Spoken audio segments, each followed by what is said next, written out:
CCL Radio. Épisode 6. Yves et l'approche spirituelle. Bonjour, c'est Yves. J'ai le goût de vous parler un petit peu de dépendance et spiritualité. C'est quelque chose qui est très mystérieux pour beaucoup de personnes. Je vais essayer de vous expliquer ce que je comprends, ce que j'ai essayé de comprendre de la chose. D'abord, parlons un petit peu de l'addiction. C'est quoi l'addiction, la dépendance? Hein? On sait maintenant que c'est une maladie. Là. C'est reconnu mondialement comme une maladie. L'Organisation mondiale de la santé reconnaît la dépendance, l'alcoolisme comme une maladie. On sait que c'est une maladie. Si on regarde plus précisément au Québec, au Canada, cette maladie-là est décrite dans le DSM-5, là, le gros livre des maladies mentales du Québec, avec 11 critères pour une personne qui évalue. Il y a 11 critères pour déterminer si une personne a un problème de dépendance, etc. Mais au-delà de ça, dans la dépendance, il y a deux manifestations chez une personne dépendante que tout le monde peut voir facilement quand une personne est dépendante. La première manifestation de la dépendance, c'est la compulsivité dans la consommation. Hein. Les personnes ne sont pas capables de contrôler la quantité ni la durée de substances qu'ils vont consommer. Ça devient c'est plus fort qu'eux, c'est un réflexe. Ça. Exactement. Ça devient un rituel, la consommation. Puis leur vie est organisée autour de ça. Plus les gens avancent dans leur addiction, plus ça prend de la place dans leur agenda, même que ça vient que ça occupe tout leur agenda. Tout tourne autour de ça, oui. Exactement. Ils viennent que ça, c'est la première manifestation, la compulsion dans la consommation. C'est un besoin irrépressible de consommer. Puis là, c'est là qu'ils vont se mettre à cacher des trucs dans la toilette, dans l'armoire de cuisine. Des flasques cachées partout dans la maison. Exactement. Puis les gens commencent à mentir, à manipuler pour être capables de consommer, commencent à changer beaucoup leur comportement, de telle sorte que la deuxième manifestation importante de l'addiction que tout le monde peut voir aussi, c'est la désorganisation de la personne dans toutes les sphères de sa vie. Sa consommation abusive, compulsive, va commencer à lui causer des problèmes dans ses relations avec ses proches, va commencer à lui causer des problèmes avec son employeur, va commencer à lui causer des problèmes au niveau de sa santé physique, va commencer à lui causer des problèmes au niveau de sa santé financière. Il va abandonner des loisirs, il va perdre des amitiés. En fait, il va faire des dégâts un petit peu partout dans toutes les sphères de sa vie. Okay. Fait que les deux grandes manifestations, c'est ça. C'est quelque chose qui m'a vraiment fasciné quand je me suis intéressé à l'addiction. Puis j'ai commencé à regarder un peu aussi le mouvement des alcooliques anonymes, la fraternité des alcooliques anonymes. Là. C'est dans les étapes des alcooliques anonymes. La première étape des alcooliques anonymes, c'est que nous avons admis que nous étions impuissants devant l'alcool et que nous avions perdu la maîtrise de notre vie. C'est fascinant parce que la première étape, c'est la définition de l'addiction. La compulsion dans la consommation, puis désorganiser sa vie. Ça, c'est la définition scientifique que je vous ai dit tantôt. C'est quelque chose qui a été trouvé dans les années 60, 70, 80, mais déjà en 1935, les alcooliques anonymes avaient trouvé la définition de c'est quoi l'addiction dans la première étape. La première étape, c'est la définition de l'addiction. Nous avons admis que nous étions impuissants et que nous avions perdu la maîtrise de notre vie.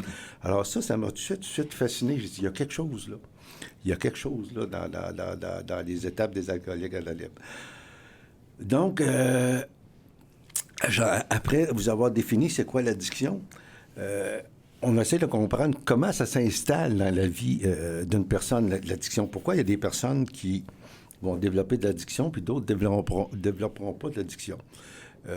Les études des psychologues, notamment M. Stanton Peele, à la fin des années 70, début des années 80, ont publié un modèle qui s'appelle le cycle de la lassitude, qu'on appelle aussi le cycle de la dépendance, où il explique que consommer une substance, peu importe la substance, que ce soit de l'alcool, que ce soit des drogues plus dures, c'est comme un mécanisme qu'une personne commence à utiliser dans sa vie pour gérer ses mal-être intérieurs. Parce que la consommation de substances va passer d'un mode social, d'un mode récréatif, d'un mode occasionnel à un mode d'automédication quand la personne commence à faire un lien. Quand ça va pas bien en dedans de moi, j'ai un mal-être, une angoisse, peu importe la source de ce mal-être, mais j'ai un mal-être en dedans de moi parce que je suis pas bien avec moi, je suis pas bien dans ma vie, je suis pas bien avec les autres. J'ai une boule en dedans de moi. Cette petite pilule-là, cette petite granule-là, cette petite piqûre-là, cette petite fumée-là, ça me déconnecte de cette émotion désagréable-là et ça m'amène dans un paradis artificiel qui est temporaire, mais qui fait le job, qui me déconnecte de mon mal-être. Puis quand je réatterris, la cause de mon mal-être est loin d'avoir été réglée, est encore là. Alors, je me sens encore moins compétent, j'ai encore moins d'estime de moi pour régler ce problème-là. Alors, j'ai tendance à toujours retourner. Toujours à la recherche du bonheur parfait. À la recherche du bonheur, puis la substance, c'est ma passerelle parfaite pour y arriver. Alors, c'est un petit peu comme ça qu'on explique en psychologie comment la dépendance s'installe chez une personne. Okay. Il y a des personnes qui sont beaucoup plus vulnérables à développer une dépendance, génétiquement vulnérables à développer une dépendance, c'est souvent des personnes qui sont plus sensibles. Ça, c'est assez bien documenté dans les gens qui étudient la dépendance. Parce que les gens qui sont plus sensibles vont vivre des épreuves avec beaucoup plus d'intensité. Ça va les blesser beaucoup plus profondément, puis beaucoup plus intensément. Alors, ils ont besoin de plus de soulagement. Fait que ça s'intuitionne de comprendre pourquoi ce sont les gens plus sensibles qui sont plus vulnérables à développer une dépendance, parce qu'ils sont plus, le mot que j'emprunte, c'est varlopés par la vie. Hein, ils ont plus de difficultés à s'insérer dans la vie telle qu'elle est. Il y a aussi, dans la consommation, une perte de sens. Parce que quand notre vie commence à tourner tout autour de la consommation, de se procurer la substance, de consommer la substance, puis de cuver la substance, quand notre mode de vie vient organisé tout autour de ce rituel-là, vient un jour où la vie ne fait plus de sens. Les gens qui viennent à la vie-là, souvent, disent, ils arrivent, mais la vie, elle fait plus de sens, ça fait plus de sens. Les gens se réveillent le matin avec une espèce de vide existentiel, puis ils se disent, ça se peut pas que ça soit juste ça, la vie. Ça se peut pas que la vie, ça soit ça. Il me semble qu'il manque quelque chose dans la vie. La consommation fait pas le job, là. Non, c'est ça. Parce que plus tu avances dans ta consommation, plus tu viens qu'à consommer. Au début, tu consommes pour avoir du plaisir. Tu consommes du plaisir, puis tu n'as pas beaucoup d'effets secondaires. Mais plus tu avances dans ce rituel-là, pour que tu utilises cette... Le plaisir disparaît. Le plaisir disparaît, mais tu souffres, tu consommes pour ne plus souffrir, parce que tu tombes en one take. C'est ça. Tu tombes en compulsion de consommation. Ton corps réclame son dû. Ton corps réclame sa dose de consommation. Juste pour te mettre sur la ligne de « je suis OK », pas pour te donner du bonheur. Quand tu consommes pas, tu es dans le malheur. Au début, tu consommes pour avoir du plaisir. Quand tu deviens dépendant, plus tu avances dans ta dépendance, plus tu ne consommes pour ne pas souffrir. C'est ça. C'est pernicieux parce que tu t'en rends pas compte. Tu t'embarques dedans directement. Puis exactement. Subtil en mode. Là où je veux vous amener dans des questions de spiritualité, tantôt, je vous ai dit, la vie fait plus de sens. Okay? Deux choses, moi, qui m'ont vraiment fasciné. Ce qu'on connaît aujourd'hui de la dépendance, ce que ça fait dans le cerveau. On sait que la dépendance, une personne qui développe une dépendance va faire une modification profonde dans ses circuits neuronaux, dans son cerveau. Le cerveau d'un dépendant n'est pas du tout comme le cerveau d'une personne qui est non dépendant. Il a modifié une structure neuronale de son cerveau de façon intense et quasi permanente. Cette modification-là, la plupart des gens vont mourir avec ces circuits-là qui ont développé. C'est pour ça que c'est difficile de reprendre une consommation contrôlée une fois que tu as été dépendant, parce que tu as... L'anecdote que je compte souvent, puis que beaucoup de gens connaissent, puis qui vient encore des fraternités. C'est pas écrit dans la littérature, mais c'est une anecdote qui est souvent contée dans les meetings AA. Les gens, ils parlent tout le temps du concombre puis du cornichon. Hein? Ils disent, quand tu prends un concombre, tu le mets dans le vinaigre, tu le marines, ça fait un cornichon. Si tu prends un cornichon puis tu le mets dans l'eau, ça fait... Un cornichon encore. Un cornichon. Un cornichon peut pas venir un cocombe. C'est ça. Fait que les dépendants, c'est des gens qui ont été marinés. Hein? Ils ne redeviendront jamais des concombres. Mais on peut être des cornichons heureux. Moi, c'est ce que je leur dis. Là. C'est pas parce que il y a des cornichons qui sont très, très heureux. Vivre avec. Fait que l'idée, c'est un peu ça. Puis ça, aujourd'hui, les neurobiologistes, dans les années 2000-2010, ont démontré avec l'imagerie mentale. Maintenant, on a des appareils pour étudier les la courants. Récompense et compagnie. Exactement. Dans le cerveau, on a des outils pour étudier le cerveau. Ils ont démontré ces modifications-là dans le cerveau des dépendants, qu'il y avait des modifications profondes qui se faisaient. Où, moi, j'ai été fasciné. Là, j'arrive à la spiritualité. Là. En 1960, autour de 59, 60, 61, je me souviens plus, Carl Gustav Jung Il a écrit une lettre à Bill, de Bill et Bob, qui sont les deux fondateurs des Alcooliques Anonymes. Dans la lettre, Carl Gustav Jung, qui était lui-même un élève de Freud, là, c'est un grand psychanalyste, qui s'était beaucoup intéressé aux gens qui avaient des problèmes d'addiction, M. Jung, il a écrit à Bill, vous savez, votre approche des fraternités, votre approche des AA, c'est une approche de fraternité dans laquelle vous essayez d'amener les gens dans une démarche spirituelle, de mettre de la spiritualité dans la vie des gens. C'est le but de votre... Puis je vais vous expliquer pourquoi ça marche. Je dis, dès le Moyen Âge, les alchimistes avaient déjà compris ça, parce qu'on retrouve dans les écrits du Moyen Âge une phrase qui est « spiritus contra spiritum », c'est en latin. Si on décode cette phrase-là, en latin, le mot « spiritus », ça veut dire l'esprit, tout ce qui est immatériel chez nous. Corpus, c'est le corps, spiritus, c'est l'esprit, tout ce qui est immatériel, qu'on ne peut pas toucher, qui est à l'intérieur de nous autres, notre âme, nos pensées, notre mental, etc. Ça, c'est le spiritus. Mais spiritus, en latin, c'est aussi alcool. C'est le même mot pour alcool. Les spiritueux, ça vient de la racine spiritus, ça vient du même mot. Spiritus contra spiritum, ça veut dire la spiritualité, l'esprit chassera l'alcool. C'est ça que ça veut dire. Autrement dit, que la relation va dans les deux sens. Quand tu consommes une substance, ça chasse ton esprit. Si tu veux chasser la substance dans l'intérieur de toi, il faut que tu mettes de la spiritualité pour chasser l'alcool. La relation va dans les deux sens. Fait que ça m'a fasciné de savoir. Puis il a écrit ça à Bob. Mais quand on étudie les recherches les plus récentes en neurobiologie, les neurobiologistes ont découvert cette même relation-là. Je vais essayer de vous l'expliquer simplement. Ce qu'on sait maintenant de ce qui se passe dans le cerveau, une personne qui est rendue dépendante, elle va souvent avoir, quand elle ne consomme pas, un mal-être intérieur qui se passe dans une zone du cerveau. On peut observer dans la zone du cerveau là, où ce mal-être-là de compulsion puis s'exprime. Quand la personne prend la substance, on voit que cette zone-là se calme et s'apaise. Ce mal-être-là disparaît. Bien, les neurobiologistes ont trouvé, en étudiant les Mormons, entre autres les Mormons, ils ont trouvé qu'une personne qui est dans une démarche d'intériorité, de spiritualité, ça peut être de la méditation, ça peut être de la prière, ça peut être de la marche dans la nature, ça peut être du yoga, ça peut être de la respiration. Toute démarche qui est apaisante pour l'esprit, qui nous centre sur le moment présent, sur nous-mêmes, puis qui donne un sens à quelque chose. Toute démarche qui amène un sens va agir sur exactement les mêmes zones du cerveau que la substance. Alors, c'est fascinant. Spiritus contra spiritum, là, les neurobiologistes nous ont démontré que Homo sapiens, l'homme, on a trouvé 2 antidotes pour guérir nos angoisses existentielles profondes. La première, ça peut être la consommation qui nous coupe de nous autres-mêmes, qui nous délie d'avec nous autres-mêmes, qui nous délie d'avec les autres, qui nous délie d'avec la vie, parce que ça nous fragmente, ça nous tire vers le bas, hein, ça nous réduit, ça nous isole.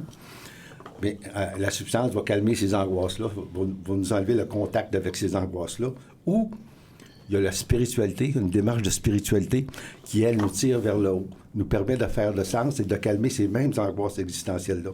Fait que la spiritualité ou l'addiction, c'est la réponse à un même besoin d'Homo sapiens, à un même besoin d'humain.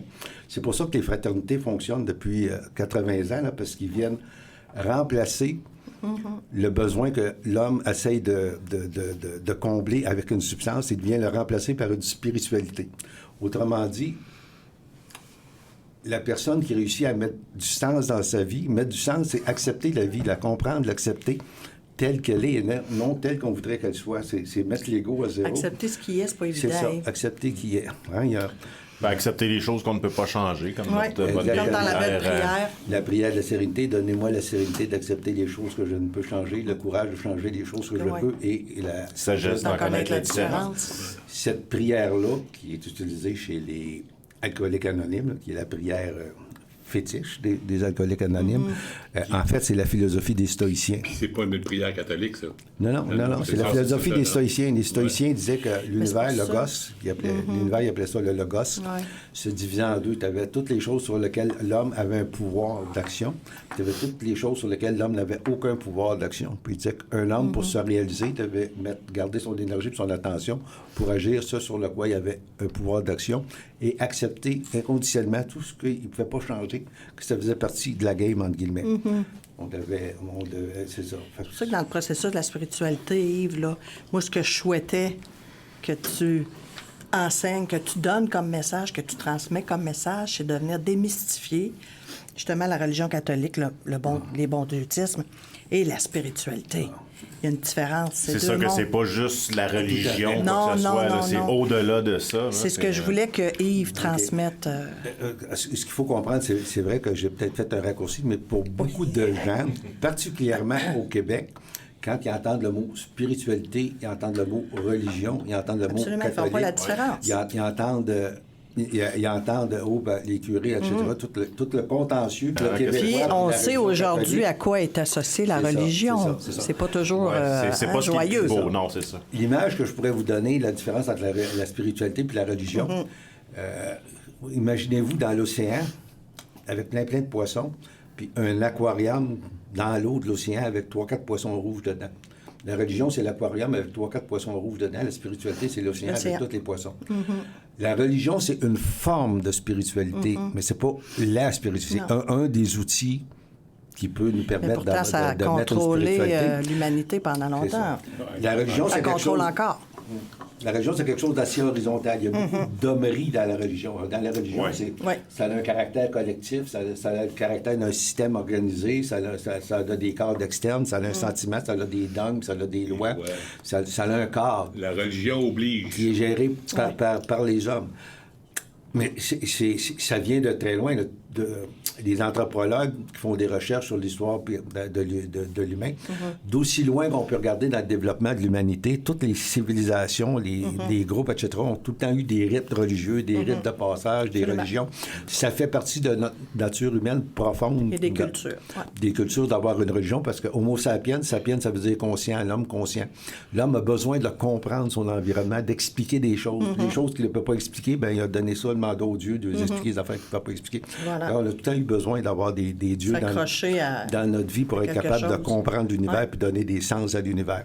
Mais la spiritualité, c'est quelque chose de plus large que la religion. La spiritualité, ça a un caractère... C'est plus abstrait. individuel. Comment je vous dirais? Se vit seul, se nourrit de suggestions. De suggestions, c'est ça. Mais chaque personne qui vient à la vie-là, qu'on rencontre, a chaque personne a son propre parcours d'avoir établi comment la dépendance s'est installée dans sa vie, puis où il est rendu. C'est un parcours qui est très personnel. Dans ce parcours-là, il y a tout le temps des ingrédients qui dépendent de l'individu, qui dépendent de la substance, qui dépendent du contexte. On peut expliquer chacune des histoires. C'est tous des films américains, mais avec un scénario différent. Mais c'est tous des films américains, l'histoire de dépendance. C'est tout le temps la même histoire, avec des scénarios différents. Mais le rétablissement, c'est exactement la même chose aussi. Chaque rétablissement est unique. C'est à la personne de trouver son chemin de spiritualité, son chemin de délivrance, parce que la spiritualité, c'est l'antidote. C'est ce qui va permettre à la personne, on dit qu'il faut que la personne change de mode de vie, bien, il faut qu'elle change sa façon même de voir la vie pour se rétablir, pour avoir un rétablissement pérenne. En changeant ses lunettes, parce que la vie, elle ne changera pas. La seule chose qui peut changer, c'est la façon dont la personne perçoit la vie, son interprétation de la vie. Et la spiritualité, c'est l'outil idéal pour changer sa façon de percevoir la vie. C'est dans la spiritualité qu'on va trouver notre façon, nous autres, nouvelle de voir la vie pour que la vie arrête de nous heurter, pour qu'on puisse enfin plus être dans le combat contre la vie, mais être dans l'acceptation de la vie. Parce que ce qui fait souffrir, c'est pas les choses comme telles. Les choses qui sont, ils sont. Les choses qui sont, ils sont. Ce qui nous fait souffrir, c'est la non-acceptation des choses qui sont. C'est quand on n'accepte pas sa vie, quand on n'accepte pas la vie, quand on n'accepte pas les choses qui sont hors de notre contrôle, qu'on souffre. Puis un toxicomane, un dépendant, il ne peut plus se payer le luxe d'être tout le temps dans la souffrance parce que ça le ramène à sa consommation. Il veut sortir de sa souffrance. Donc, moi, je dis souvent aux gens, mais vous allez trouver ça drôle, ce que je vous dis, là, mais c'est ça que je dis aux résidents souvent, puis ils se demandent tout le temps pourquoi je lui dis ça. Je lui dis tout le temps. Vous savez, la dépendance et la toxicomanie, vous êtes chanceux d'avoir cette maladie-là parce que c'est la plus belle maladie du monde. Il n'y a pas de plus belle maladie du monde que ça. Les gens me regardent tout en disant... Oups. Sont très sceptiques pour ne pas dire pas d'accord avec moi, mais je leur dis, je vais vous expliquer pourquoi. Parce que j'ai dit, quand vous êtes dépendant, pour vous en sortir, là, vraiment, vous êtes condamné à devenir bien avec vous, bien avec les autres, puis bien avec la vie. C'est votre projet. C'est votre projet. Vous avez besoin de poser la question, pourquoi je ne suis pas bien avec moi? Pourquoi pourquoi je suis pas bien que les autres, pourquoi je suis pas bien que la vie. Ouais. Puis vous avez besoin de trouver des réponses à ça, puis de devenir heureux. Quand vous allez être heureux, puis dans le bonheur de la vie, dans l'acceptation de la vie telle qu'elle est, Fait qu'à Vous travers leur maladie, finalement, ils décident de venir travailler sur eux. C'est Il y a une ça, croissance effectivement, personnelle ouais. qui C'est ça, s'installe. c'est D'ailleurs, moi, je le dis souvent, pas juste les alcooliques, toxicomanes ou peu importe, devraient faire ce cheminement-là. Un petit peu tout le monde dans leur vie devrait au moins le faire une fois dans leur vie. Refaire connaissance avec la personne que tu es et C'est qui ça, tu veux prendre devenir. du recul avec toi-même, C'est ça, puis c'est essayer ça. de te trouver comme il faut. Exact. aussi. Si tout est dans les vibrations, tout est dans l'énergie. Moi, la spiritualité, c'est là qu'elle passe. Exactement. Dans le passage. Fait que une démarche spirituelle, c'est une démarche de quête de sens. C'est une démarche de changer sa façon de voir la vie pour que la vie arrête d'être quelque chose de lourd, de pesant, mais qu'elle devienne quelque chose qu'on a le goût, qu'on accepte telle qu'elle est. C'est de cheminer vers ce qu'on appelle l'éveil spirituel. La plupart des gens qui s'en sortent, on voit facilement, après quelques mois, là, que leur façon de voir la vie a complètement changé. Les gens arrêtent de juger les autres, sont beaucoup plus dans la compréhension des choses que dans le jugement des choses. Les gens ont un profond désir de changer en dedans d'eux autres mêmes. Ils sont prêts à changer. Si on veut, dites-moi ce qu'il faut faire, je vais le faire. Les gens élargissent leur champ de conscience, essayent de comprendre l'univers plus dans sa globalité que dans leur petit bulle autour d'eux autres. Et puis ils s'ouvrent sur les autres, ils s'ouvrent sur la vie, ils s'ouvrent sur l'humanité. Les gens se libèrent aussi beaucoup de leur ego. Là. Ils arrêtent d'être centrés sur leurs petits moi, leurs petits besoins eux-mêmes. Ils s'intéressent beaucoup plus aux autres. Hein. C'est ça dans les fraternités. Hein. C'est une vie de groupe, c'est une vie du nous. Ça prend beaucoup C'est la vie du nous, ça d'humilité, prend ce que beaucoup tu d'humilité. dis. C'est Ouais. ça. C'est ça. Les gens deviennent de plus en plus dans l'amour. Ils n'ont plus le goût d'être dans les conflits. Ils n'ont plus Non. le goût d'être dans les jugements. Ils n'ont plus le goût d'être dans la médisance, etc. Les gens deviennent, Dans la bienveillance. se rapprochent de l'amour.